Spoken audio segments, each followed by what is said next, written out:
Then Jesus said to the crowds and to his disciples, "The teachers of the law and the Pharisees sit in Moses' seat.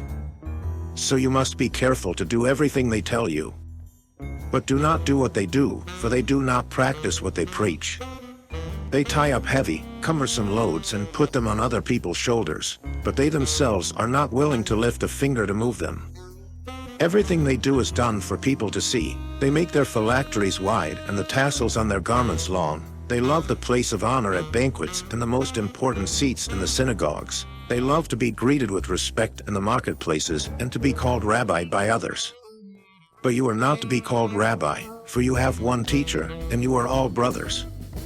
And do not call anyone on earth Father, for you have one Father, and he is in heaven. Nor are you to be called instructors, for you have one instructor, the Messiah. The greatest among you will be your servant. For those who exalt themselves will be humbled, and those who humble themselves will be exalted. Woe to you, teachers of the law and Pharisees, you hypocrites! You shut the door of the kingdom of heaven in people's faces. You yourselves do not enter, nor will you let those enter who are trying to. Woe to you, teachers of the law and Pharisees, you hypocrites! You travel over land and sea to win a single convert, and when you have succeeded, you make them twice as much a child of hell as you are. Woe to you, blind guides! You say, if anyone swears by the temple, it means nothing, but anyone who swears by the gold of the temple is bound by that oath. You blind fools! Which is greater, the gold, or the temple that makes the gold sacred?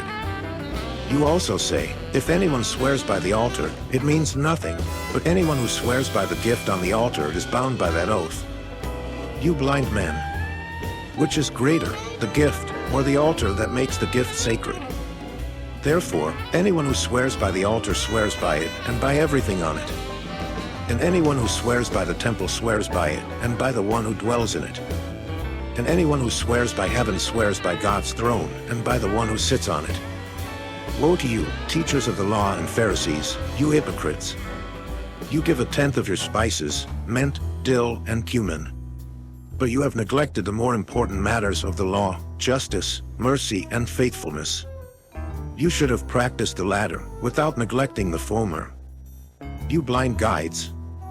You strain out a gnat, but swallow a camel. Woe to you, teachers of the law and Pharisees, you hypocrites! You clean the outside of the cup and dish, but inside they are full of greed and self-indulgence. Blind Pharisee! First clean the inside of the cup and dish, and then the outside also will be clean. Woe to you, teachers of the law and Pharisees, you hypocrites! You are like whitewashed tombs, which look beautiful on the outside, but on the inside are full of the bones of the dead and everything unclean. In the same way, on the outside you appear to people as righteous, but on the inside you are full of hypocrisy and wickedness. Woe to you, teachers of the law and Pharisees, you hypocrites! You build tombs for the prophets and decorate the graves of the righteous. And you say, if we had lived in the days of our ancestors, we would not have taken part with them in shedding the blood of the prophets. So you testify against yourselves that you are the descendants of those who murdered the prophets. Go ahead, then, and complete what your ancestors started. You snakes!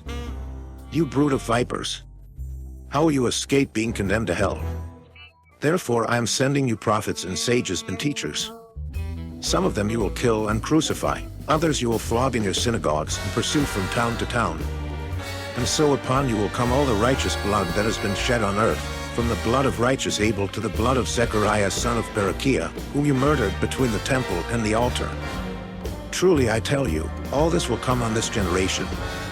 Jerusalem, Jerusalem, you who kill the prophets and stone those sent to you, how often I have longed to gather your children together, as a hen gathers her chicks under her wings, and you were not willing.